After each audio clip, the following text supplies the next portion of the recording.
God, I look to you, and I won't be overwhelmed. Give me vision to see things like you do. God, I look to you, and you're where my help comes from.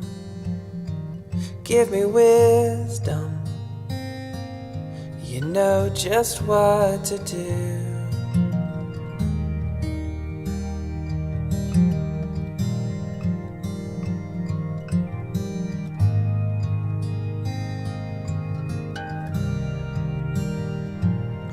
God, I look to you, and I won't be overwhelmed.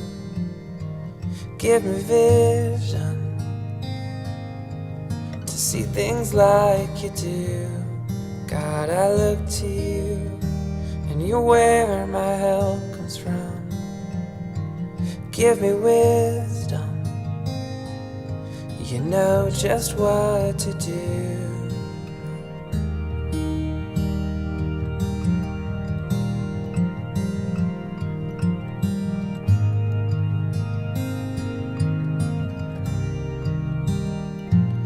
And I will love you, Lord, my strength. And I will love you, Lord, my shield. And I will love you, Lord, my rock. Forever all my days I will love you, God.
Yang pertama, Pentakosta ketiga adalah pencurahan Roh Kudus yang dahsyat di zaman ini, melebihi yang terjadi di Azusa Street.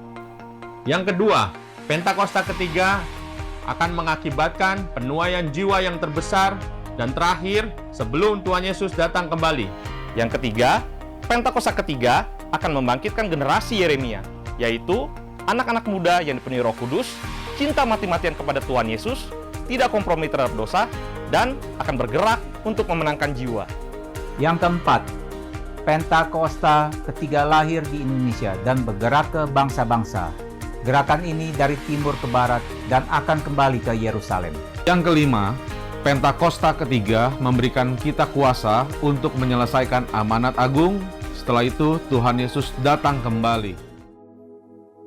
Shalom saudara, di era Pentakosta ketiga ini, Roh Kudus akan memampukan setiap kita untuk menjadi saksi Kristus, supaya lebih baik lagi memenangkan jiwa-jiwa. Gembala kita, Paniko, terus menggaungkan bahwa dengan kuasa Roh Kudus dari Pentakosta ketiga ini, amanat agung akan selesai.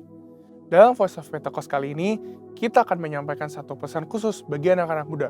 Generasi Yeremia, selesaikan amanat agung. Saudara, Pentakosta pertama dan kedua memiliki dampak yang luar biasa besar yang masih terasa hingga saat ini. Hal ini mungkin tidak dapat dibayangkan oleh murid-murid Tuhan Yesus yang terlibat di dalamnya pada waktu itu. Bayangkan, Petrus dan Yohanes, murid-murid Tuhan Yesus yang dalam kitab Kisah Para Rasul 4 ayat 13 disebutkan sebagai orang yang biasa, tidak terpelajar. Namun saat Roh Kudus pada Pentakosta pertama memenuhi murid-murid Tuhan, Petrus bangkit, berkhotbah sehingga 3.000 jiwa percaya kepada Tuhan Yesus dan dibaptis. Roh Kudus terus bekerja dengan dahsyat dalam Pentakosta pertama. Sehingga dalam kurun waktu beberapa ratus tahun, 70% dari dunia yang dikenal saat itu, yaitu wilayah Kekaisaran Romawi, menjadi Kristen. Kemudian, pada tahun 1906, sejarah mencatat seorang bernama William Seymour dipenuhi Roh Kudus dan dipakai Tuhan untuk menjadi pemimpin di era Pentakosta kedua di Azusa Street. Siapakah William Seymour? Beliau adalah seorang hamba Tuhan keturunan Afrika Amerika, satu ras yang pada waktu itu cenderung mengalami berbagai diskriminasi di Amerika Serikat. Namun keterbatasan yang dimiliki tidak menghambat kuasa Roh Kudus bekerja secara dahsyat dalam dan melalui kehidupannya. Dari Pentakosta kedua ini lahirlah gerakan Pentakosta dan karismatik. Sehingga saat ini statistik mencatatkan kini ada sekitar 700 juta orang yang diperdayakan oleh kuasa Roh Kudus sebagai dampak dari Pentakosta kedua yang terjadi di Azusa Street. Dan sekarang ini di masa Pentakosta ketiga, secara spesifik Tuhan membangkitkan generasi Yeremia, yaitu anak-anak muda yang dipenuhi dengan Roh Kudus, cinta mati-matian kepada Tuhan Yesus, tidak kompromi terhadap dosa, dan akan bergerak memenangkan jiwa-jiwa. Dikatakan, melalui kegerakan Pentakosta ketiga ini, melalui generasi Yeremia, amanat agung akan selesai. Mungkinkah generasi Yeremia menyelesaikan amanat agung? Dengan kuasa Roh Kudus dari Pentakosta ketiga, generasi Yeremia akan menyelesaikan amanat agung dan Tuhan Yesus akan datang kembali. Jadi, amanat agung itu bukan hanya tugas orang tua atau opa-oma kita. Amanat agung itu tugas kita juga. Kita sebagai generasi Yeremia perlu mengambil tanggung jawab untuk bergerak dan menyelesaikan amanat agung. Tentu kita tidak memulai pekerjaan ini dari awal. Sudah ada fondasi dan dasar yang sudah diletakkan oleh generasi opa-oma dan generasi orang tua kita. Mereka sudah melakukan pekerjaan baik di dalam Tuhan, dan bagian kitalah untuk melanjutkannya. Dalam prakteknya, apa aja yang harus dilakukan oleh kita sebagai generasi Yeremia? Pertama, menginjil di sekolah-sekolah dan kampus-kampus. Sekolah dan kampus adalah tempat di mana anak-anak lebih banyak menghabiskan waktunya dibandingkan bersama keluarga dan gereja. Kita dapat mulai dengan mendoakan teman-teman kita yang belum percaya pada Tuhan Yesus di sekolah atau di kampus kita. Sehingga teman-teman kita dapat merasakan terlebih dahulu kasih Kristus lewat hidup kita. Setelah pendekatan ini dilakukan, barulah kita memulai memberitakan tentang Tuhan Yesus sebagai Raja dan Juru Selamat manusia. Kedua, menjadi role model lewat berbagai platform digital. Selain sekolah, generasi muda juga banyak menghabiskan waktunya di berbagai platform digital. Konten-konten yang kita upload setiap harinya dapat menjadi sarana untuk memberitakan Tuhan Yesus. Role model hidup benar, hidup kudus, dan takut akan Tuhan. Dengan memiliki personal branding yang baik, kita akan diterima oleh banyak orang. Kita juga dapat membuka ruang curhat dalam platform digital, sehingga banyak orang bisa memiliki tempat untuk menceritakan permasalahan mereka. Ketiga, memberitakan Yesus lewat talenta. Yang terakhir dan tidak kalah penting adalah tentang talenta yang kita miliki. Kita percaya bahwa baptisan Roh Kudus akan memaksimalkan hidup kita seorang dalam berbagai aspek kehidupannya. Oleh karena itu, kita akan mengerti bahwa setelah menerima pencurahan Roh Kudus, kita dapat memaksimalkan seluruh talenta dan potensi yang kita miliki. Talenta dan potensi yang kita maksimalkan ini akan menjadi kesaksian bagi banyak orang. Orang-orang dapat diberkati oleh kepandaian kita bermain musik, bernyanyi, bermain bulu tangkis, bahkan dengan mengerjakan soal matematika. Hal ini yang akan menjadi pintu besar bagi tersiarnya Injil. Roh Kudus yang telah memampukan kita untuk mengembangkan berbagai talenta dan potensi yang kita miliki, sehingga bisa menjadi berkat bagi banyak orang. Sebagai generasi Yeremia, kita bertanggung jawab untuk terus mengobarkan api penginjilan yang sudah dimulai oleh generasi orang tua dan opa-oma kita. Kiranya dengan kuasa Roh Kudus dari Pentakosta ketiga, kita akan menyelesaikan amanat agung dan Tuhan Yesus akan datang kembali. Untuk penjelasan lebih lengkap dari tim teologi kami, silakan buka link yang ada di atas atau scan QR Code yang tersedia. Tuhan Yesus memberkati.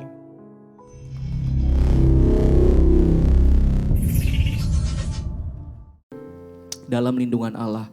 Ayat yang pertama, orang yang duduk dalam lindungan yang maha tinggi dan bermalam dalam naungan yang maha kuasa akan berkata kepada Tuhan, tempat perlindunganku dan kubu pertahananku, Allahku yang kupercayai. Sungguh, dialah yang akan melepaskan engkau dari jerat penangkap burung, dari penyakit sampar yang busuk. Dengan kepaknya ia akan menudungi engkau. Di bawah sayapnya engkau akan berlindung. Kesetiaannya ialah perisai dan pagar tembok. Engkau tak usah takut terhadap kedahsyatan malam, terhadap panah yang terbang di waktu siang, terhadap penyakit sampar yang berjalan di dalam gelap, terhadap penyakit menular yang mengamuk di waktu petang. Walau 1000 orang rebah di sisimu dan 10.000 di sebelah kananmu, tetapi itu tidak akan menimpamu. Engkau hanya menontonnya dengan matamu sendiri dan melihat pembalasan terhadap orang-orang fasik. Sebab Tuhan ialah tempat perlindunganmu. Yang Maha Tinggi telah kau buat tempat perteduhanmu. Malapetaka tidak akan menimpa kamu dan tulah tidak akan mendekat kepada kemahmu. Sebab malaikat-malaikatnya akan diperintahkannya kepadamu untuk menjaga engkau di segala jalanmu. Mereka akan menatang engkau di atas tangannya, supaya kakimu jangan terantuk kepada batu. Singa dan ular tedung akan kau langkahi. Engkau akan menginjak anak singa dan ular naga. Sungguh hatinya melekat kepadaku, maka aku akan meluputkannya. Aku akan membentenginya sebab ia mengenal namaku. Bila ia berseru kepadaku, aku akan menjawab. Aku akan menyertai dia dalam kesesakan. Aku akan meluputkannya dan memuliakannya. Dengan panjang umur akan kukenyangkan dia dan akan kuperlihatkan kepadanya keselamatan daripadaku. Mari sama-sama kita bangkit berdiri, saudara. Kita berikan tepuk tangan yang meriah buat Tuhan Yesus. Sekali lagi boleh berikan tepuk tangan buat Tuhan Yesus, saudara. Mari nantikan Tuhan dengan hati yang berharap. Oh, ya Allah, ya Shando. Kami sembah Kau, Tuhan. Kami sembah Kau, Yesus. Kami puji Kau, Tuhan. Selama-lamanya. Kami sembah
siapkan hati kita.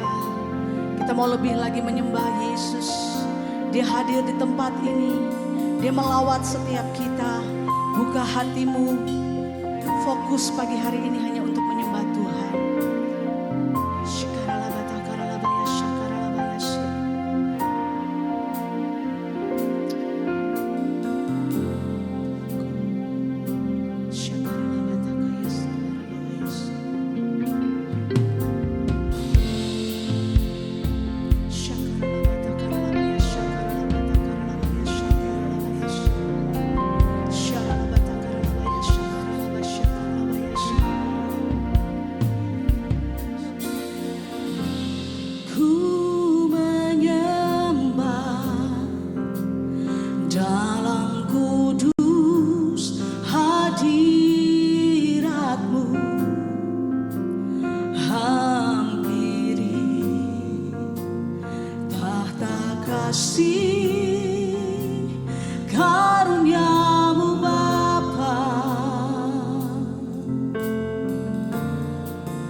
Kau hadir di sini, ku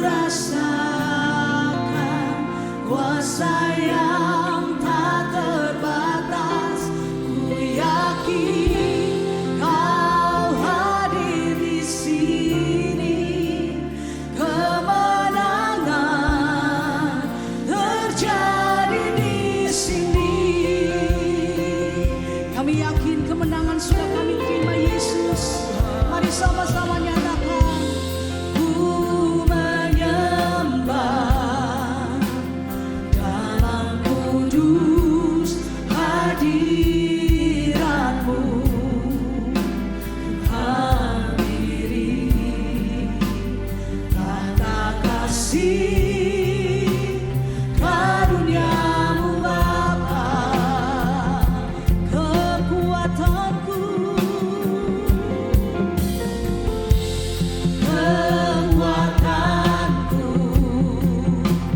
hanya dalam hadiratmu,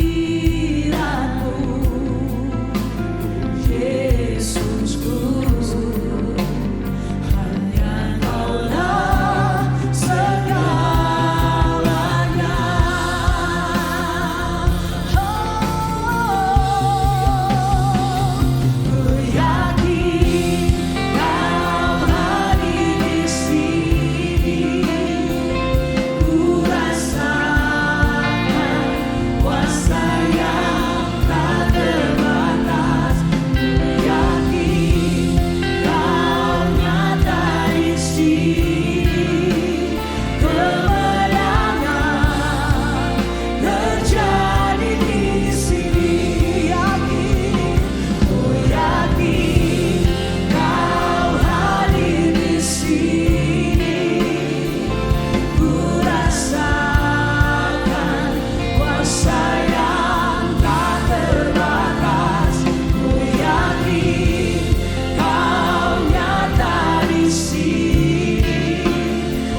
yakin Kau nyata di sini, kemenangan terjadi. Saya jemput kita semua bangkit berdiri dalam hadirat Tuhan. Ku yakin Kau hadir di sini, ku rasakan kuasa yang tak terbatas. Ku yakin Kau nyata di sini, kemenangan terjadi di sini. Sekali lagi saudara, ku yakin Kau hadir di sini. Amin. Kuasa menjaga di tempat ibadah. Ku yakin Kau nyata di sini, kemenangan terjadi di sini. Katakan kesembuhan terjadi di sini. Sekali lagi kelepasan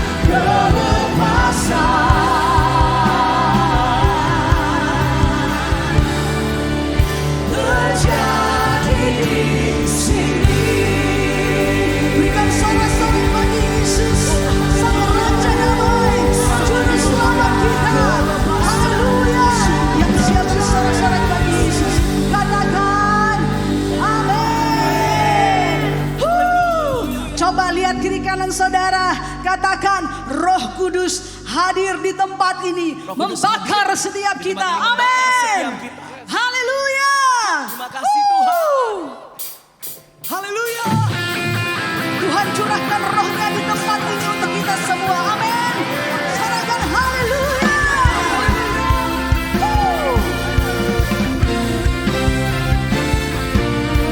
Lebih dahsyat lagi buat Tuhan. Come on. Yeah. Katakan jiwa bebas terlepas, kuasa maut telah terhempas. Nama Yesus pemenang. Amin. Nama Yesus jawaban. Langkah takkan berhenti, berlari sampai akhir. Suka tinggi namanya, suka ajaib namanya. Katakan Roh Kudus membakar setiap kami. Naikkan pujian mujizat terjadi. Lompat sama-sama buat Tuhan. Sambut nyalakan apimu, ku nyanyi Hosana, haleluya. Hosana, tercurah kuasamu. Nyalakan apimu, ku nyanyi Hosana, haleluya. Keajaiban terjadi. Haleluya. Dia yang mencurahkan api Roh Kudusnya di tempat ini.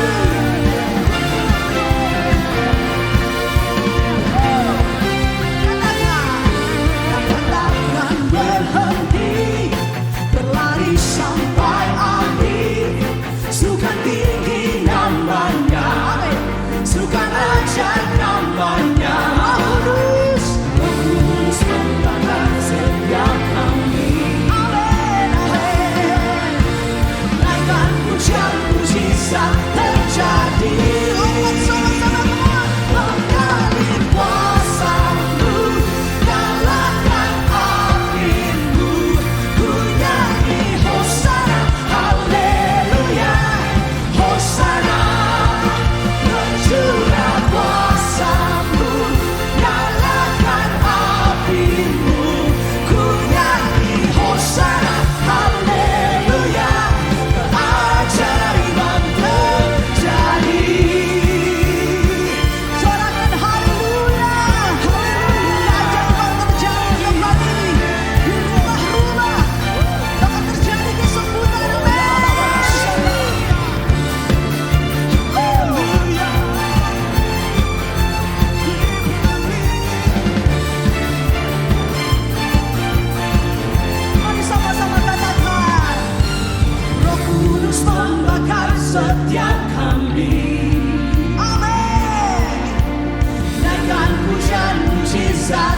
terjadi.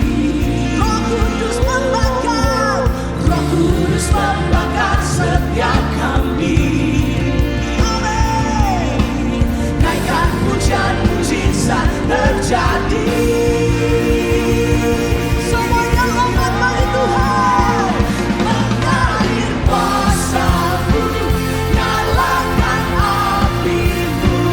Ku nyanyi Hosana, haleluya.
Mari sama-sama kita angkat Bapak Ibu Saudara tangan kita. Kita mulai buka hati kita ya saudara. Kita mulai berkata-kata. Kita mulai bermazmur bagi Roh Kudus. Kita mulai menyembah, ambil waktu untuk menyembah Tuhan saudara. Oh, bawa penyembahanmu pribadi lepas pribadi. Ya bukan karena musik saudara, tapi untuk hati kita. Karena hati kita mau menyembah Tuhan. Oh, Roh Kudus, oh, bawa kami mengenalmu lebih lagi.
Curahkan bagi kita semua saudara. Terus menyembah Tuhan.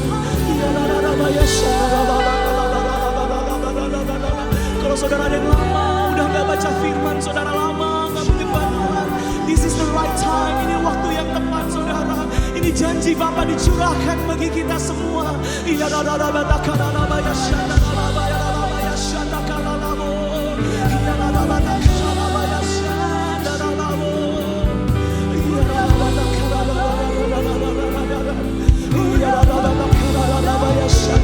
Penuhi Tuhan, penuhi dengan Roh Kudus-Mu Tuhan, penuhi dengan Roh Kudus-Mu Tuhan.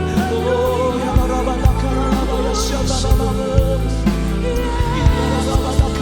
mari terus saudara, terus kita mencari wajah Tuhan sampai kita mendapatkan.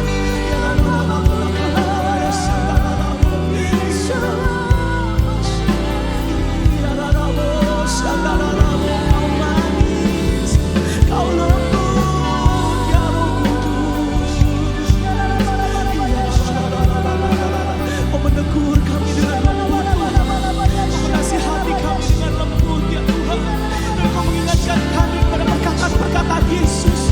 Sekarang Kau mengingatkan kami kepada kasih Bapa ya Tuhan, Bapa yang baik, Bapa yang tak pernah meninggalkan perbuatan tangannya ya Tuhan. Ya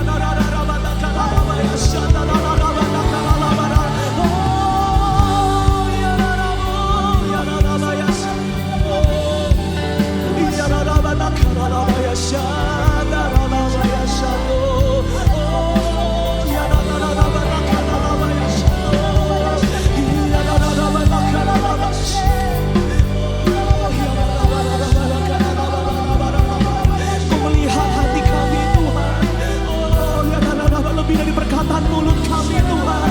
Mungkin kami gak pandai berkata-kata Tuhan, tapi Tuhan melihat hati kami. Engkau melihat yang di dalam lebih dari yang di luar ya Tuhan. And we love you Lord, so we depend on you, we rely on you Jesus. Kami mengandalkan Engkau Tuhan, lebih dari segalanya, lebih dari emas, perak dan permata Tuhan. Oh kami tanggalkan segala kekuatan kami dan berserah. Lord I surrender, I surrender. Oh ya laba ya shanda laba labo, bentuk kami ya laba ya shanda ya laba labo ya laba ya shanda. Mari sama-sama kita berbahasa roh saudara. Terus saudara terus. Oh Roh Kudus. Jamah segera umat-Mu Tuhan. Kau manis, kau lembut, kau mengasihi kami. Ya karena kau menilik hati kami, ya Roh Kudus.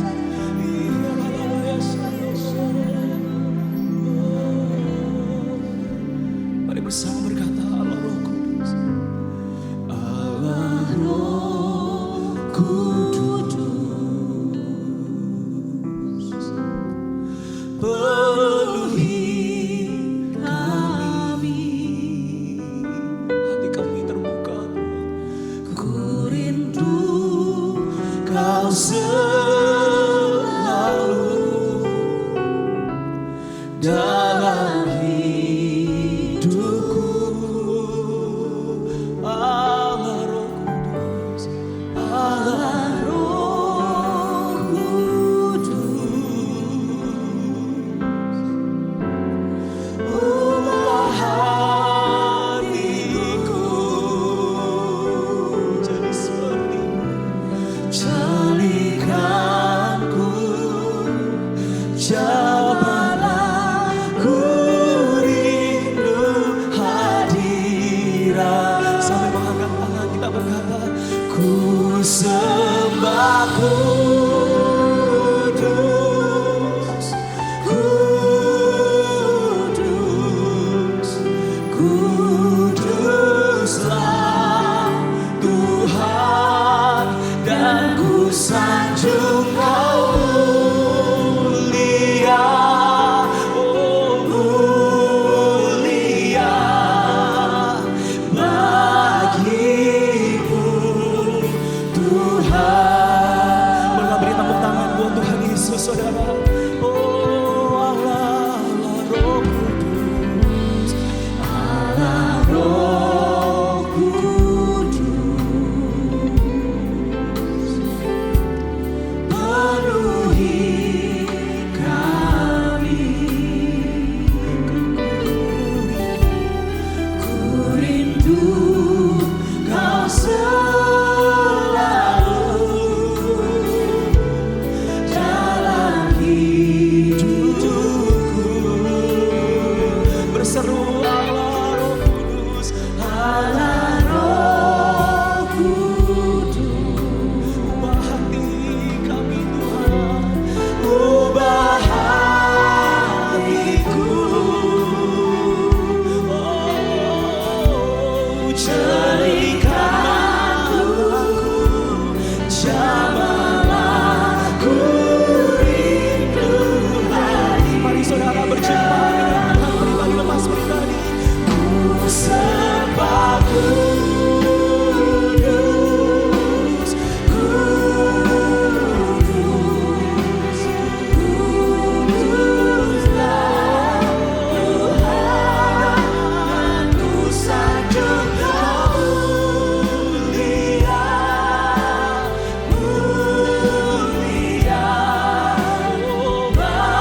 menjunjung Engkau Tuhan sebagai Allah satu-satunya dalam hidup kami.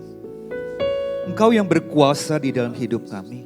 Engkau yang berkuasa di dalam pikiran kami. Engkau yang berkuasa di dalam jiwa kami. Engkau yang mengendalikan hidup kami. Engkau adalah Allah yang hidup. Oleh karena itu kami mau mengatakan, kudus, kuduslah Tuhan. Dan kami mau menyembah Engkau seumur hidup kami, dalam seluruh aspek hidup kami. Terima kasih Tuhan, kalau kami memiliki Allah yang sangat berkuasa, Allah yang hidup di dalam hidup kami. Pagi ini Tuhan, biar Engkau yang bicara kembali kepada hati kami, agar firman yang kami dengar mendidik kami, menguatkan kami, menegur kami, membuat kami menjadi bertumbuh. Inilah kami Tuhan. Kami mau siapkan hati kami. Kami mau siapkan telinga kami untuk menyambut firman-Mu. Di dalam nama Tuhan Yesus, setiap orang yang siap ditaburi oleh firman Tuhan katakan, amin. Silakan duduk saudara. Ya, shalom Bapak Ibu sekalian. Apa kabar pagi ini? Luar biasa ya. Oke, nama saya Freddy Leong. Senang bisa ketemu Anda, bisa bertemu dengan saudara. Saya berjemaat di Abalaf, ya, Abalaf Pusat. Nah, Bapak Ibu, hari ini kita akan belajar satu topik yang dikasih judul Hidup Berdampak Karena Roh Kudus. Topik ini ada dua bagian saudara. Yang pertama kita belajar, kita diingatkan kembali firman tentang Roh Kudus. Lalu yang kedua hidup yang berdampak. Ya, nah Bapak Ibu sekalian, saya akan mulai dari membacakan Yohanes 14 ayat 16 sampai 17. Saya akan bacakan untuk saudara. Dan aku akan meminta kepada Bapa, dan Ia akan memberikan kepada kamu seorang penolong yang lain, untuk menyertai kamu selama-lamanya, yaitu Roh kebenaran. Dunia tidak dapat menerima Dia, sebab dunia tidak melihat Dia dan tidak mengenal Dia. Tetapi kamu mengenal Dia, sebab Ia menyertai kamu dan akan diam di dalam kamu. Saudara, hari ini kita merayakan Pantekosta ya saudara, pencurahan Roh Kudus. Saudara, kalau saya refresh kembali urutannya begini kan saudara. Yesus mati di kayu salib. Lalu yang kedua, Dia bangkit. Setelah Dia bangkit saudara, Dia beserta dengan para murid 40 hari. Kemudian Dia naik ke surga.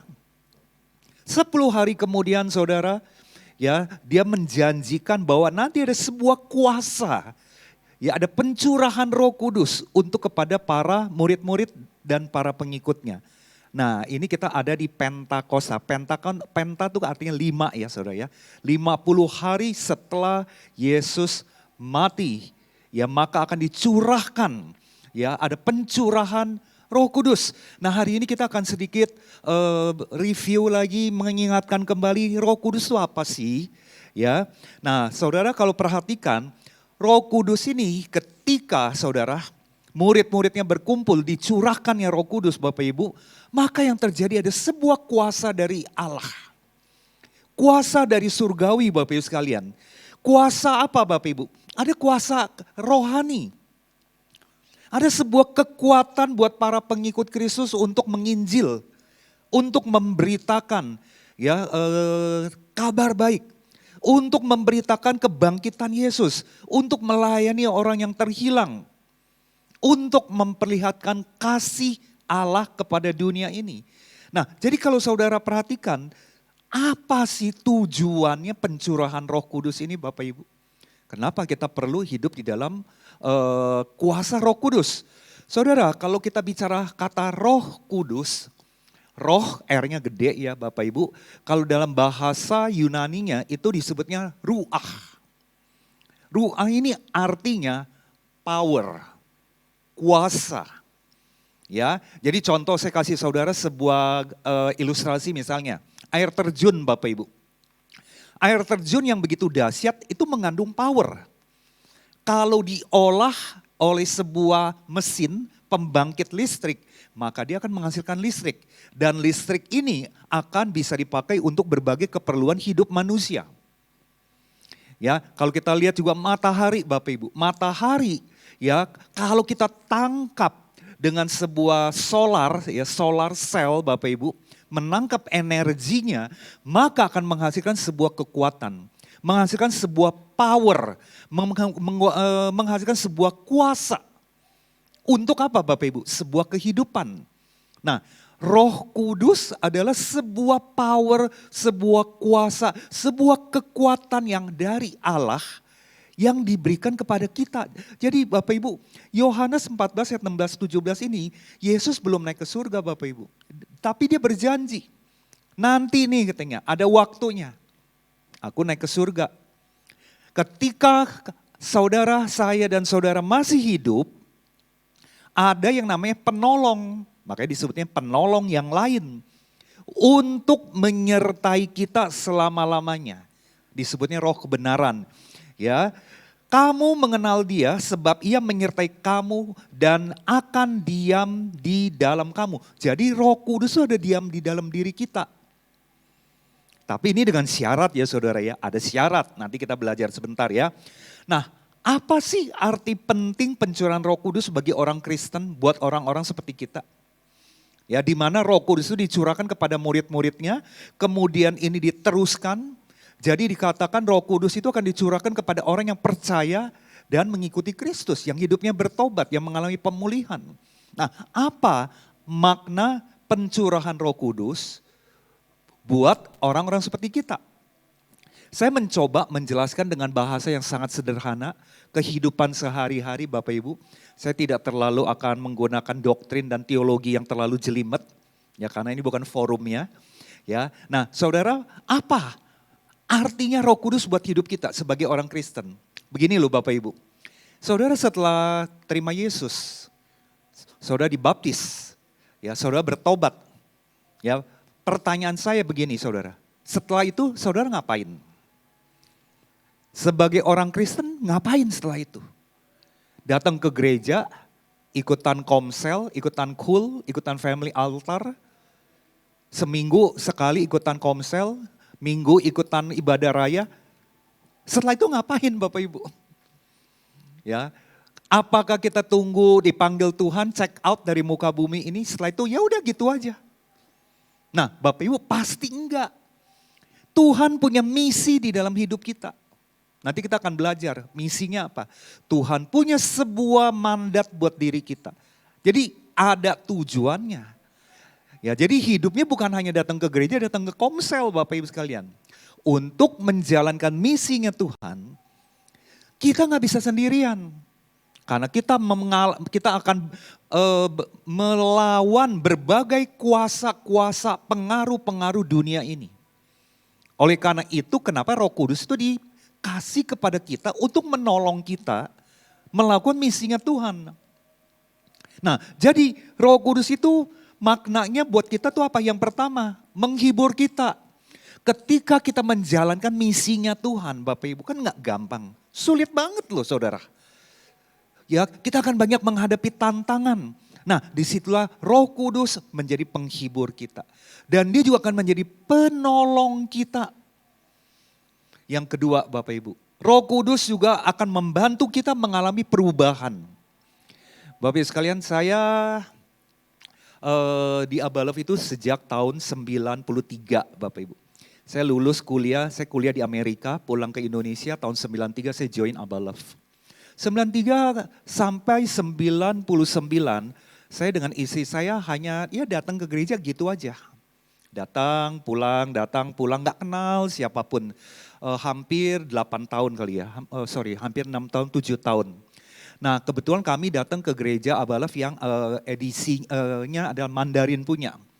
Ya, saya belum join yang bahasa Indonesia Bapak Ibu. Tahun 98 saya join bahasa Indonesia, kenapa? Karena waktu itu didorong ikutan komsel katanya. Ya, ini ceritanya, ikutan komsel. Nah kita mulai cari-cari komsel yang di mana gitu ya.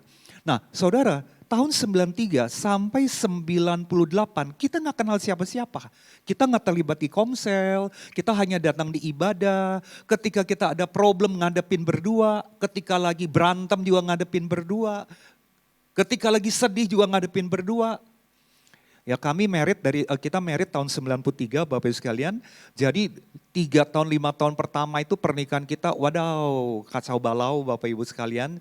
Karena masa penyesuaian harus hadapi sendirian. Kata Roh Kudus sudah sering dengar tapi nggak ngerti cara praktekinnya. Kata Roh Kudus sudah sering dinyanyiin tapi nggak ngerti cara menghidupinya gimana. Karakter saya nggak berubah-ubah. Nah, saudara, tahun 98 ketika saya mulai gabung dengan Komsel, di situ baru saya banyak mengalami perubahan karena dibimbing, ada pemuritan. Gimana ngalamin bahasa, bagaimana ngalamin Roh Kudus, kuasa Roh Kudus yang mentransformasi hidup saya. Yang mengubah karakter saya, yang mengubah cara berpikir saya. Saya jadi punya pengalaman yang sangat panjang Bapak Ibu, bagaimana Roh Kudus menolong saya melakukan pembaharuan pikiran, transformasi karakter. Nah, itu fungsi Roh Kudus. Makanya Bapak Ibu seringkali saya ngomong sama teman-teman Komsel ya, saya bilang sama teman-teman Komsel begini, kamu udah jadi Kristen tuh berapa lama sih? Setahun, 2 tahun, 3 tahun, 10 tahun, atau 30 tahun malah? Atau udah yang 40 tahun. Pertanyaannya begini saudara, udah jadi Kristen 30 tahun atau 10 tahun deh. Perubahan karakter apa yang ada di dalam diri kamu? Ini saya sering ngobrol sama teman-teman dekat ya. Kalau kamu tidak mengalami perubahan karakter yang signifikan, perubahan karakter dan cara berpikir yang sangat berbeda, kamu mesti tanya diri kamu loh. Kamu ngapain aja jadi orang Kristen? Nah, disinilah Bapak Ibu merubah cara berpikir, merubah gaya hidup, merubah karakter. Saya mau tanya Bapak Ibu, gampang atau enggak? Coba tanya kiri kanan, gampang enggak merubah karakter dan cara berpikir? Tanya kiri kanan saudara, gampang enggak? Sulit, saya punya pengalaman sulit banget. Contoh ya saudara ya, mau mengubah satu kata ini ya, sabar. Freddy, jadilah sabar. Cuma satu itu dulu loh ya saudara ya. Setengah mati loh Bapak Ibu. Betul gak Bapak Ibu sekalian? Setengah mati. Susahnya minta ampun. Saya melayani anggota Komsel, ada yang menikah udah 30 tahun, berantem melulu sampai hari ini. Bertengkar terus loh Bapak Ibu. Nah, kalau kita andalkan kuasa Roh Kudus, ingat pencurahan Roh Kudus buat orang-orang Kristen, salah satunya adalah transformasi Bapak Ibu. Maka kita akan naik kelas. Kita tidak akan remedial melulu. Saudara ngerti kata remedial? Ya, remet melulu saudara, nggak lulus-lulus. Pemarah terus 30 tahun. Baperan terus 40 tahun. Kami ada di anggota Komsel Bapak Ibu, ini tahun 98 ketika kita datang satu Komsel, itu ada opa-oma usia mungkin 65-an. Sekarang dia udah hampir 80-an lebih lah saudara. Tiap kali kita Komsel, kita ngebahas satu firman Bapak Ibu, ini si opa dan si oma duduknya seberang-seberangan gitu, ini kan duduknya melingkar. Itu bisa marah-marahan loh Bapak Ibu, ngomel-ngomelan. Itu lihat tuh nenek lampir tuh, dia panggil istrinya nenek lampir. Terus si nenek lampir manggil suaminya, saya lupa istilahnya apa. Pokoknya kata-kata yang buruk. Bertahun-tahun seperti itu. Lalu saya tanya, opa, oma udah gak jadi orang Kristen berapa lama? Oh dari lahir. Berarti kalau dia udah usia 65 tahun, berarti dia menjadi Kristen udah 65 tahun loh. Loh, kok karakternya masih seperti itu? Pertanyaannya Roh Kudusnya di dalam diri dia lagi parkir di luar atau dia yang lari dari Roh Kudus. Padahal Roh Kudus itu menolong kita untuk melakukan perubahan hidup, perubahan karakter. Yang ketiga, Roh Kudus juga memberikan kita karunia-karunia rohani Bapak Ibu. Kita tumpang tangan, doakan orang, terjadi kesembuhan. Ya, ini contoh. Kita juga bisa, saudara punya hikmat dari Tuhan, kita gampang atau sensitif ya mendapatkan hikmat Tuhan untuk orang lain. Ya, yang keempat, Roh Kudus membimbing kita. Jadi panutan buat kita. Nanti saya kasih saudara contohnya. Dan yang kelima, Roh Kudus menolong kita punya keberanian untuk bersaksi. Keluarga saya, Bapak Ibu, keluarga Konghucu. Jadi yang saya tahu dulu ke kelenteng, kemudian minum air pu, itu kerjaan saya tuh. Sakit dikit ke kelenteng, minum air pu. Saudara tahu air pu nggak? Pu tahu nggak ya? Jadi kertas yang dibakar itu loh saudara. Nah kemudian papa mama saya ke kelenteng ikutan kuamnya. Udah yang gitu-gituan lah. Saya dilahirkan dengan settingan keluarga seperti itu Bapak Ibu. Kemudian tahun kesekian ya saya lupa tahun berapa mungkin tahun 85. Saya bertobat, saya menerima Yesus, saya mengalami Yesus Kristus. Kemudian saya ngajak adik saya ngajak mama saya. 2-3 tahun kemudian Bapak Ibu sekalian mama saya terima Kristus, adik saya terima Kristus. Lalu yang susah untuk terima Kristus papa saya. Butuh 15 tahun loh Bapak Ibu. Butuh 15 tahun papa saya terima Yesus. Itu pun diinjilin oleh seorang profesor dari mainland China yang kebetulan datang ke Indonesia. Pakai logika, papa saya sangat logika sekali dan akhirnya terima Yesus. Tapi saudara tahu ketika dia udah terima Yesus Kristus, ketika dia udah terima Roh Kudus, kami kaget sekali. Ternyata power dari dalam diri dia untuk menginjili orang, kemana-mana bicara tentang Kristus Bapak Ibu, gak ada berhentinya. Saudara-saudara kandungnya itu ada 7 orang, gak ada satupun yang Kristen. Konghucu semua Bapak Ibu. Dan ketika kalau ngumpul-ngumpul keluarga, pasti papa saya ngomong tentang Yesus. Dia ngomong Yesus, saya yang deg-degan Bapak Ibu sekalian. Aduh nanti dibenci gak nih ya. Ngomongnya berkali-kali, tiap kali ketemu ngomongnya itu lagi. Saya sampai takut loh Bapak Ibu. Ini dikucilin gak ya papa saya ya. Tapi apinya untuk menginjili orang itu gak ada habis-habisnya. Saudara, apa buahnya Bapak Ibu? Hari ini ya, saya bicara hari ini ya. Mungkin udah 20 years ya, udah 20 tahun kali papa saya bertobat Bapak Ibu. Semua saudara kandungnya sudah di dalam Yesus Kristus. Sudah terima Tuhan loh Bapak Ibu sekalian. Semua. Wah saya bilang. Dan papa saya bikin komsel. Kalau bikin komsel Bapak Ibu yang ikut para lansia. Nah papa saya jam 4 sore harus jemputin para opa oma. Kadang-kadang rumahnya ada yang di Mangga Besar, ada yang di Gunung Sari. Kami tinggal di Sunter. Papa saya anter, mama saya dari jam 1 masak-masak. Masaknya 3 macam, 4 macam makanan. Kemudian ketika udah ngumpul, ada yang bawa worship, papa saya bawain firman. Udah selesai komsel Bapak Ibu, nganterin opa oma ini ke daerah Mangga Besar, Gunung Sari, nyetir sendiri. Saya tanya dia, Pak, dari mana sih energinya? Dari mana sih Pak power mau lakukan hal itu? Papa saya cuma ngomong, kalau gak ada Roh Kudus, kayaknya saya gak bisa deh kayak begini. Dia kalau naik pesawat Bapak Ibu. Ya, papa mama saya sekarang tinggal di Amerika. Dia kalau naik pesawat, pokoknya siapapun yang di sebelahnya, ini menjadi targetnya dia bersaksi tentang Yesus Kristus. Dia akan cerita pengalaman hidupnya berjumpa dengan Tuhan. Dia kalau ke dokter, ke pasar, ke encim, semua diajak ngomong tentang Yesus Kristus. Saya mau tanya Bapak Ibu, pakai kekuatan sendiri sanggup gak kita lakukan itu? Gak mungkin Bapak Ibu. Gak mungkin. Nah jadi artinya Bapak Ibu, ketika kita ada di dalam Roh Kudus, kita menjalin hubungan yang bagus dengan Roh Kudus, maka Roh Kudus akan memberikan kita hal-hal yang luar biasa. Tugas Roh Kudus Bapak Ibu, bantu kita di dalam kelemahan. Ya, ini saya tidak akan bahas detail tapi ini buat refresh ya. Itu ada di dalam Roma 8:26. Roh Kudus juga bantu kita dalam doa. Ketika kita suntuk banget, ketika kita nggak tahu mesti ngomong apa lagi. Ketika kita lagi stres, Roh Kudus membantu kita di dalam doa. Lalu Bapak Ibu, Roh Kudus juga akan seringkali berbisik loh kepada hati kita. Doain dia. Ya coba kamu doain dia. Atau Freddy masuk kamar, doa. Kamu lagi sumpek kan? doa. Saya, profesi saya adalah business consultant Bapak Ibu. Jadi saya banyak berurusan dengan banyak perusahaan, pemilik perusahaan.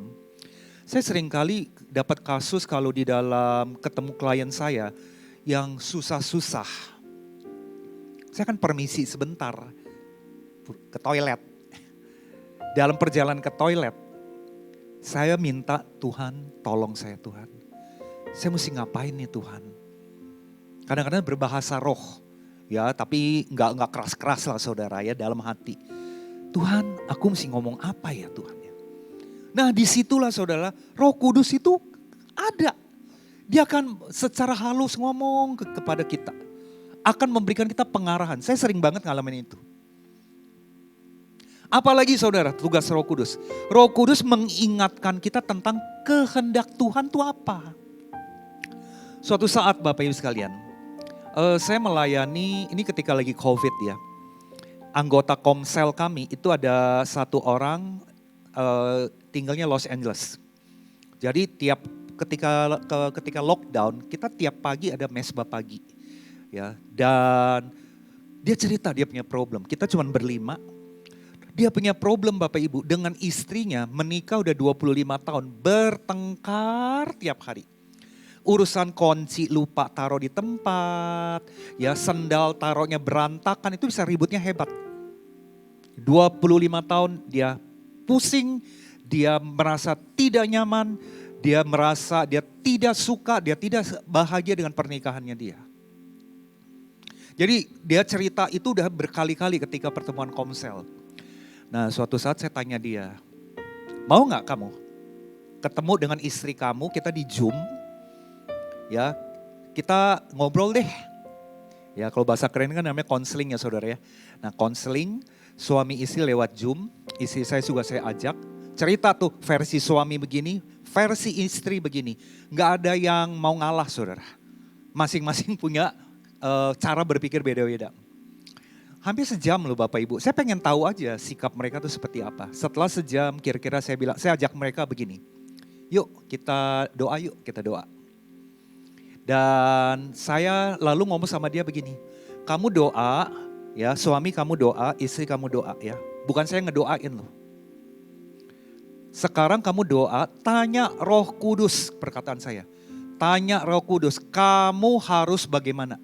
Suami kamu harus bagaimana? Istri, Roh Kudus bilang kamu harus bagaimana? Jangan tanya saya. Ya saya juga manusia. Tanya Roh Kudus. Saudara, apa yang tahu gak saudara? Mereka dapatnya apa? Saya juga dapat sesuatu. Si suami lalu bilang gini, ya saya harus mengasihi istri saya tanpa syarat. Saya harus menyalipkan egonya saya. Itu yang dia dapat. Si istri juga saya tanya, kamu dapatnya apa? Dia dapat hal yang sama. Saya harus salibkan dagingnya saya.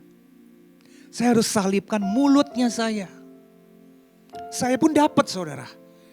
Saya bilang sama dia, mereka berdua. Saya juga dapat yang sama. Saya dapatnya adalah kasih tak bersyarat. Saudara, saya mau bolang sama saudara, itu kejadiannya tahun lalu. April tahun lalu kira-kira. Sejak kejadian itu, hidup pernikahan mereka berubah. Pernikahan mereka itu mempraktekkan salibkan daging dan ego. 25 tahun loh Bapak Ibu. Karena kita menuntun mereka ke Roh Kudus yang ngomong sendiri. Saya di Komsel tinggal ngingetin mereka aja. Kamu mau gimana? Kan Roh Kudus udah suruh kamu kan. Tuhan udah ngomong loh sama kamu. Kamu mau berubah enggak? Pernah saya menantang dia begini. Namanya Edwin ya, Win. Saya mau tanya kamu deh, kamu udah married 25 tahun nih. Kamu kan masih panjang dong meritnya ya, mungkin masih ke Tuhan kalau kasih kamu kesehatan yang baik masih 20 tahun, 30 tahun ke depan dong kamu hidup. Hidupnya kamu pernikahan ini kamu mau bahagia, sejahtera atau kamu mau berantem terus? Kamu mau pilih yang mana? Kalau kamu bilang mau berantem terus, saya doain sampai kapan kamu kuat. Saya challenge dia begitu Bapak Ibu, biar dia mikir. Kalau kamu mau berantem melulu, sampai berapa tahun lagi kamu mau berantem?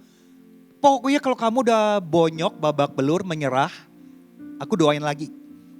Kamu kalau mau masih 10 tahun lagi berantem terus, saya juga doain supaya kamu cepat-cepat bertobat. Kamu mau berapa lama lagi? Saya sampai tanya dia gitu. Akhirnya Bapak Ibu lewat pemuritan, komsel ya, karena Roh Kudus ngomong sama dia, hidup mereka berubah. Ini contoh Bapak Ibu. Bahwa Tuhan lewat Roh Kudus akan mengingatkan kita tentang kehendaknya Tuhan. Bapak Ibu, kalau kita lihat ya, tujuannya Roh Kudus itu diturunkan apa sih? Saudara, dia bukan hanya menolong ketika kita nggak ada duit. Dia bukan hanya menolong ketika bisnis kita lagi sepi. Dia bukan hanya menolong kita untuk ketika kita lagi sedih. Bukan hanya itu. Tapi yang lebih penting, Roh Kudus menolong kita untuk apa? Menjadi saksi di dalam kehidupan ini. Ketika saudara ketemu orang-orang, orang itu akan lihat Anda berbeda. Roh Kudus akan membantu kita melakukan itu. Jadi Bapak Ibu, tujuan hidup kita tuh apa sih ketika kita udah jadi Kristen? Tujuan hidup kita adalah memuliakan Allah. Saudara setuju gak? Coba saudara katakan sama-sama saya ya. Sambil tangan saudara di dada, taruh di dada. Katakan gini, tujuan hidup saya adalah memuliakan Allah. 1, 2, 3. Tujuan hidup saya adalah memuliakan Allah. Matius 5 ayat 16 mengatakan begini. Demikianlah terangmu bercahaya di depan orang, sehingga mereka melihat perbuatanmu yang baik dan memuliakan Bapakmu yang di sorga. Artinya Bapak Ibu, ketika kita masih hidup kita haruslah memancarkan kemuliaan Allah dalam segala aspek kehidupan. Artinya hidup kita harus membawa dampak. Bapak Ibu, saya punya satu pertanyaan gini ya. Saudara boleh renungkan, saudara boleh diskusikan ketika pulang dari tempat ini. Pertanyaan saya begini, apa yang menggerakkan hidup saudara? Siapa yang menggerakkan hidup saudara? Pilihannya ada 3. Yang menggerakkan kehidupan saudara yang pertama, kuasa Roh Kudus. Kuasa ya, the power ya. The power of Holy Spirit, ini yang pertama. Yang kedua, yang menggerakkan hidup saudara adalah logika saudara dan kedagingan saudara. Ini yang kedua. Ya makanya banyak orang yang ateis mengatakan, ngapain saya percaya Tuhan? Saya dengan usaha sendiri saya bisa kaya raya kok. Nggak butuh saya Tuhan. Jadi yang kedua adalah, yang menggerakkan hidup saudara adalah pikiran saudara, logika saudara, kepintaran saudara. Yang ketiga, yang menggerakkan kehidupan saudara ada kuasa iblis. Pertanyaan saya, saudara bawa pulang diskusi, yang mana ya dari 3 ini ya? Banyak loh Bapak Ibu, orang Kristen yang hidupnya diikat oleh keinginan daging, keinginan mata, keangkuhan hidup, dan kuasa gelap. Kristen datang gereja, ada di dalam komsel, bahkan ada di dalam pelayanan. Tapi hidupnya digerakkan oleh kuasa kegelapan, digerakkan oleh kuasa uang, duit, ya, cian, ya, cuan. Nah itu kan kata-kata yang paling enak didengar ya, cuan cian gitu kan ya Bapak Ibu sekalian. Nah pertanyaannya adalah, hidup saudara digerakkan oleh kuasa apa? Ini pertanyaan yang saudara bawa pulang. Ya, di dalam pencurahan Roh Kudus ini kita diingatin, Roh Kudus saudara, hidupnya Roh Kudus itu menolong kita loh untuk hidup berdampak. Tuhan mau hidup kita berubah. Tuhan mau hidup kita tuh menjadi terang buat orang lain. Tuhan mau kemanapun kita pergi, kita mentransfer manfaat buat orang lain. Ada kata amin? Saudara menikah, saudara jadi berkat buat pasangan saudara. Saudara jadi orang tua, jadi punya anak, saudara jadi parent, saudara menjadi orang yang berdampak buat anak-anak saudara. Saudara jadi anak berdampak buat papa mama saudara. Saudara untuk lakukan itu, kita nggak bisa sendiri karena sulit banget. Kita butuh kuasa, satu kuasa yang menolong kita bernama Roh Kudus. Bapak sekalian, saya punya panggilan, saya punya calling itu di dalam pelayanan itu 2. Pertama di dunia parenting dan di dunia marketplace, dunia kerja. Jadi saya punya calling bagaimana menolong para profesional, para businessman, para pengusaha menerapkan kebenaran firman Tuhan di dalam tempat kerjanya mereka. Nah, saya sering mengatakan begini, Anda ketika kalau punya perusahaan, Anda punya posisi, punya usaha, punya bisnis, Anda membawa dampak nggak kepada karyawan Anda? Yang kedua Bapak Ibu, kalau Anda jadi karyawan ya, Anda membawa dampak nggak buat atasan saudara? Ketika kita mengandalkan Roh Kudus, maka Roh Kudus akan menolong kita hidup berdampak. Yang pertama, karakter kita berubah. Yang kedua saudara, kita ada kuasa mau menolong orang lain, melayani orang lain, memberitakan Injil, memancarkan kasih Kristus kepada orang lain, termasuk melayani keluarga sendiri. Nah, Bapak Ibu, ada dua tipe orang Kristen. Ya, ada dua tipe orang Kristen. Yang pertama saya sebut dengan tipe Kristen Danau Galilea. Siapa yang di sini yang pernah ke Israel? Boleh angkat tangan? Boleh angkat tangan? Oke. Oh, yang belum angkat tangan saya doakan tahun depan saudara berangkat. Oh, aminnya kok kurang seneng ya gitu ya. Oh, tahun ini juga boleh lah ya. Pokoknya saudara, saya doakan saudara juga bisa ke Israel ya. Saudara, di Israel kan kita tahu ada Danau Galilea, ada Laut Mati ya kalau kita tur ke daerah sana ya. Jadi ada dua jenis Kristen. Yang pertama adalah Kristen Danau Galilea, yang kedua adalah Laut Mati, Kristen tipe Laut Mati. Dua tempat ini mendapatkan airnya dari sungai yang sama, yang namanya Sungai Yordan. Bedanya apa Bapak Ibu? Air dari Sungai Yordan yang mengalir ke Danau Galilea, airnya ini disalurkan kembali kepada sungai-sungai yang kecil. Makanya Danau Galilea itu ada mengalami siklus, ada in, ada out, ada inflow, ada outflow, ada masuk, ada keluar. Terjadi siklus Bapak Ibu, perputaran. Sehingga Danau Galilea ini sehat. Ya, banyak ikan yang bisa hidup di situ. Tumbuh-tumbuhan juga banyak yang hidup daerah sana. Laut Mati, sebaliknya, ketika dia terima air itu, dia kurung. Gak dikemana-manain. Disimpan sendiri. Akhirnya kandungan garamnya itu tinggi sekali dan sedikit sekali makhluk hidup yang bisa hidup di Laut Mati.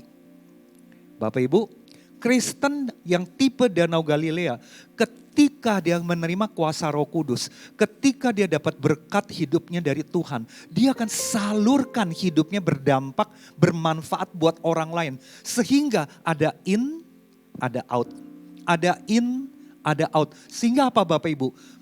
Pikirannya, mentalnya, rohnya, jiwanya, fisiknya akan menjadi sehat. Dia tidak hanya terima, lalu dia simpan sendiri, dia gak membagikan, gak membawa dampak buat orang lain.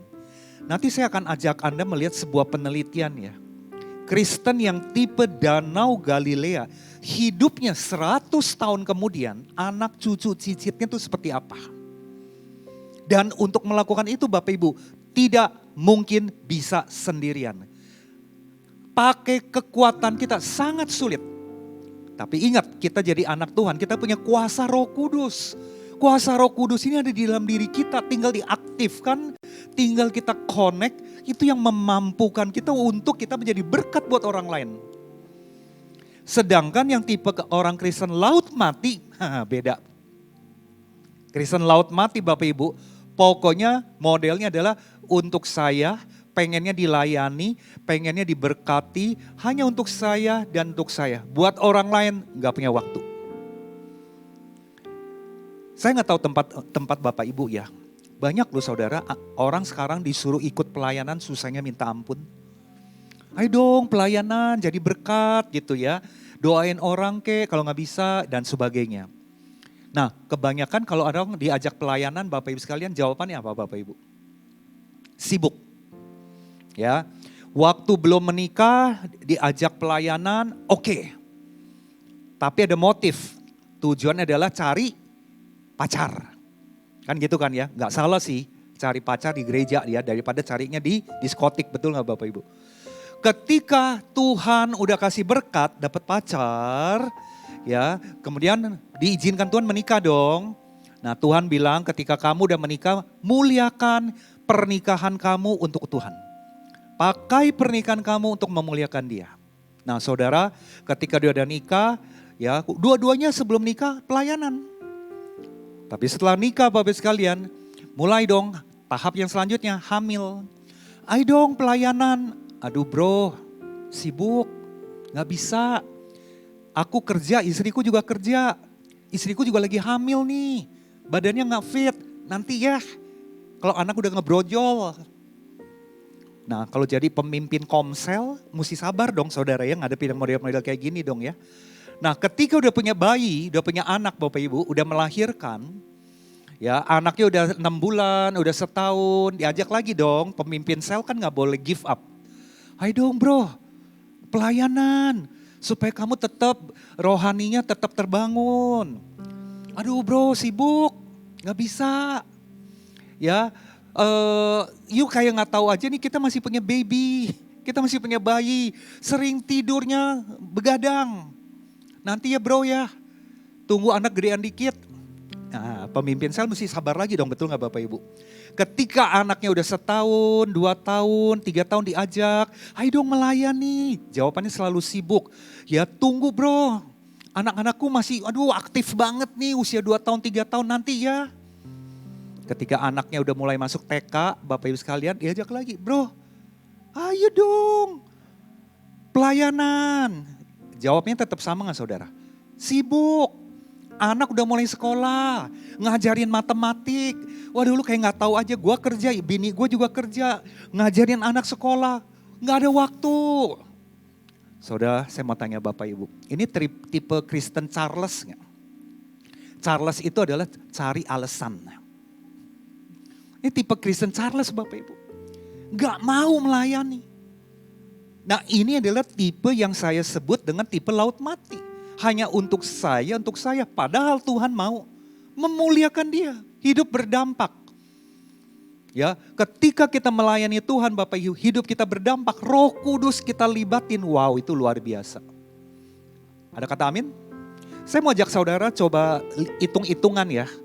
Ya kalau orang sekarang kan jago tuh kalkulasi ya Bapak Ibu. Yuk kita hitung-hitungan sama urusan cuan atau nggak cuan ya Bapak Ibu. 1 hari 24 jam, betul nggak Bapak Ibu? 7 hari berarti 168 jam. Kalau dalam 1 minggu kita hanya kasih Tuhan ya 2 jam melayani, hanya 2 jam melayani Tuhan. Itu setara hanya 1,2% dari total waktu 1 minggu kita loh. Melayani Tuhan. Tapi seringkali kita gak mau. Kita cari berbagai alasan. Kalau kita bilang 4 jam deh, ditambahin lagi. Itu hanya 2,4% melayani Tuhan. Saya mau tanya Bapak Ibu, kalau hanya 1,2% melayani Tuhan, itu waktunya banyak atau sedikit? Kecil sebetulnya, tergantung sudut pandang saudara ya. Nah pertanyaannya, Roh Kudus dikasih ke kita untuk apa? Kan gitu kan ya. Roh Kudus dikasih ke kita hanya untuk kita beruntung, kita punya bisnis naik, kita punya karir maju atau apa? Roh Kudus dikasih kepada kita sebagai pengikut adalah apa? Pergilah, jadikanlah semua bangsa muridku, melayani Tuhan, memuliakan Dia, bersaksi, ya, bermanfaat buat orang lain, berdampak buat orang lain. Bukan hanya untuk aku, untuk aku, untuk aku. Saya kasih saudara ada 1 orang cerita Bapak Ibu namanya Terry Fox. Terry Fox ini Bapak Ibu adalah satu pemuda usia 17 tahun orang Kanada. Suatu saat di usia 17 tahun dia kena kanker tulang. Di mana kakinya harus diamputasi. Dia harus diamputasi Bapak Ibu. 3 bulan pertama setelah dia amputasi, dia sedihnya luar biasa. Terry Fox adalah pemuda yang senang olahraga. Dia senang main basketball.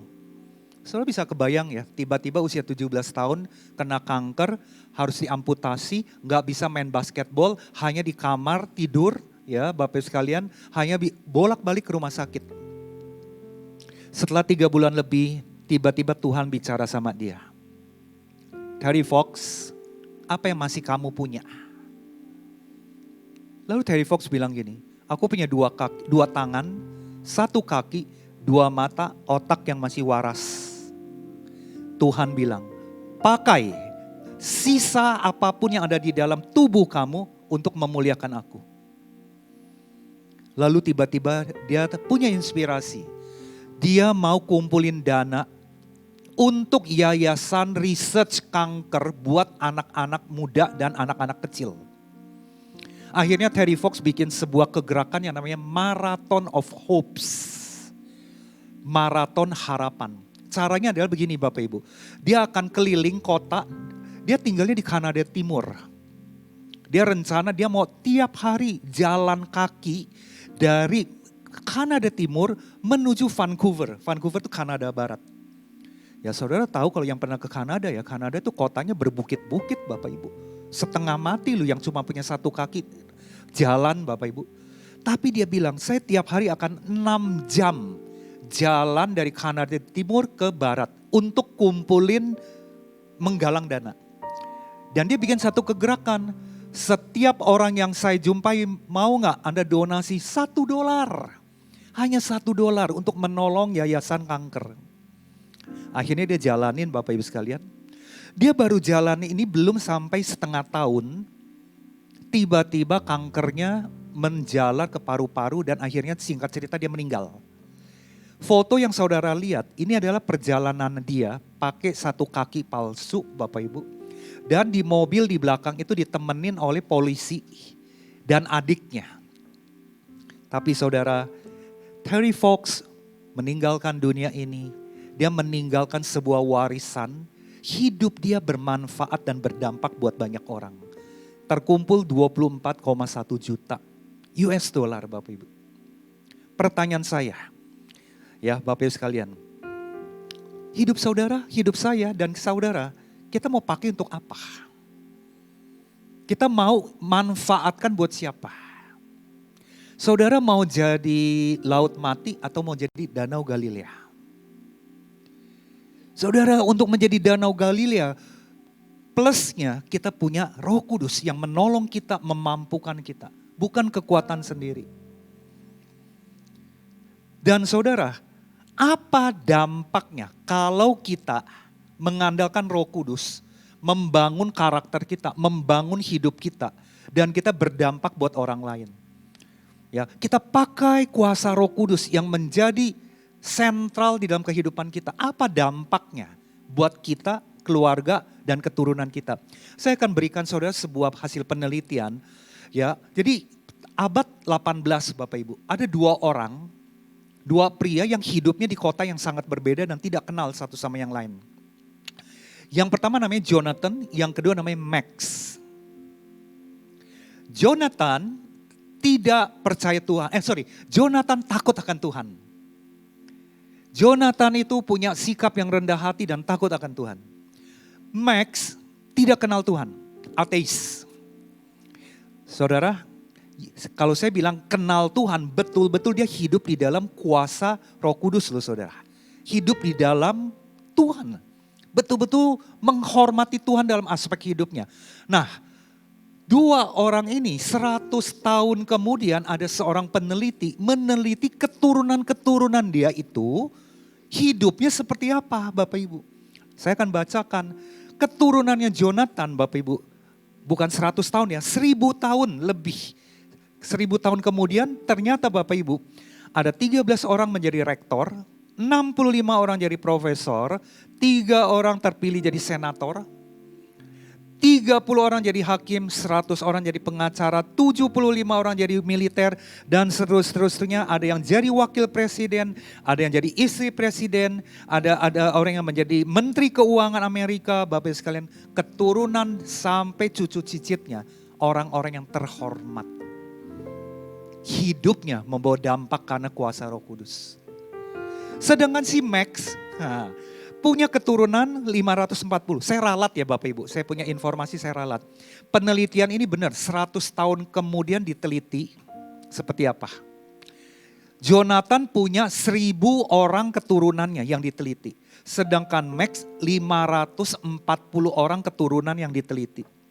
Dari 540 orang, 310 orang mati hidupnya jadi pengemis. 150 orang pernah masuk ke penjara.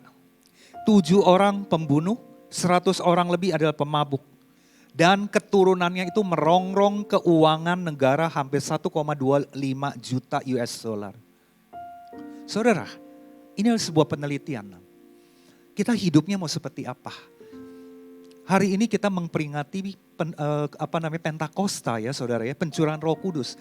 Mau nggak hidup kita hidup yang rendah hati dan takut akan Tuhan, mengandalkan Roh Kudus sebagai juru penolong kita untuk kita bisa berdampak buat orang lain. Atau kita boleh jadi orang Kristen, tapi kita menjadi Kristen yang hanya menjadi yang tipe laut mati. Yang cuma datang hari Minggu, Senin sampai Sabtu, hidupnya tidak mengandalkan Roh Kudus.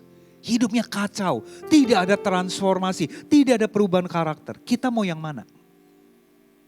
Kita mau seperti Jonathan atau kita mau seperti Max? Pilihan ada di tangan siapa Bapak Ibu sekalian? Tangan kita.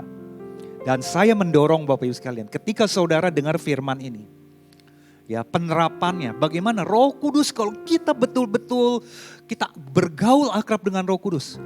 Keturunan saudara, anak cucu cicit saudara, hidupnya akan berhasil dan beruntung. Nggak ada kata amin? Siapa yang mau anak cucu cicitnya 100.000 orang ke bawah, hidupnya berhasil dan beruntung, boleh angkat tangan. Saya juga mau saudara, coba jangan turunin dulu, siapa yang mau angkat tangan. Coba lihat kiri kanan dan tanya, lu serius? Oke, saudara, kalau saudara serius, andalkan Roh Kudus. Amin Bapak Ibu sekalian. Kita akan tutup dalam doa ya. Tuhan, terima kasih Tuhan. Firman-Mu hari ini mengingatkan kami kembali bahwa kami harus mengandalkan Roh Kudus dalam setiap aspek kehidupan kami. Tuhan, terima kasih Tuhan. Firman-Mu ini biar bertumbuh, berakar, bertumbuh, berbuat di dalam hidup kami. Kami mau Tuhan, ambil satu komitmen. Tanpa Roh Kudus kami tidak bisa hidup. Oleh karena itu kami mau mengandalkan Roh Kudus sepanjang hidup kami. Di dalam nama Tuhan Yesus. Setiap orang yang sudah mengambil komitmen itu katakan amin. Tuhan Yesus memberkati.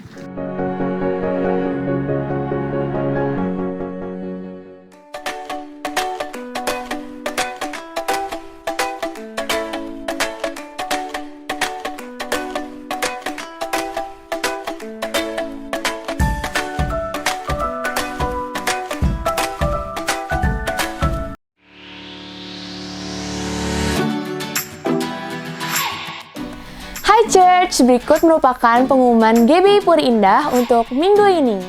Hadirilah ibadah Women in Christ setiap hari Kamis jam 10 pagi di GBI Puri Indah Mall Basement G4 Zona Merah.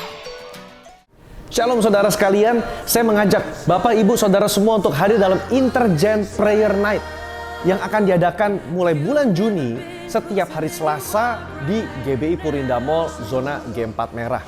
Saudara, dalam Intergen Prayer Night, doa lintas generasi dari yang muda sampai yang senior. Saya mengajak semua untuk hadir karena kita mau berdoa bersama sebagai satu gereja.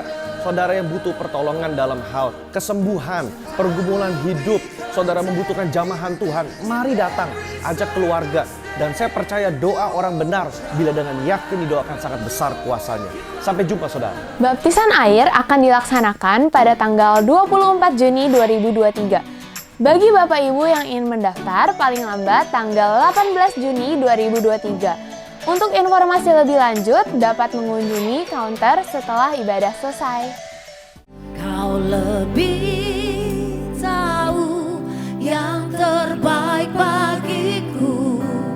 Kau lebih sanggup pulihkan hidupku.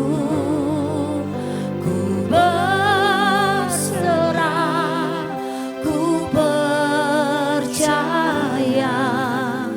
hanya Yesus penolongnya. Mari lebih lagi kata. Saya undang Bapak Ibu untuk bangkit berdiri, kita tutup dalam doa berkat. Maka sekarang Bapak Ibu pulanglah Terimalah berkat dari Allah Bapa, Putra, dan Roh Kudus. Berkat yang berlimpah dari Tuhan Yesus ini turun memenuhi seluruh isi rumah tanggamu, keluargamu, usahamu, pekerjaanmu, sekolahmu, kesehatanmu. Mulai dari hari ini sampai selama-lamanya, sampai Tuhan Yesus datang menjemput kita yang kedua kali. Kita semua yang percaya katakan amin. Terima kasih, happy Sunday.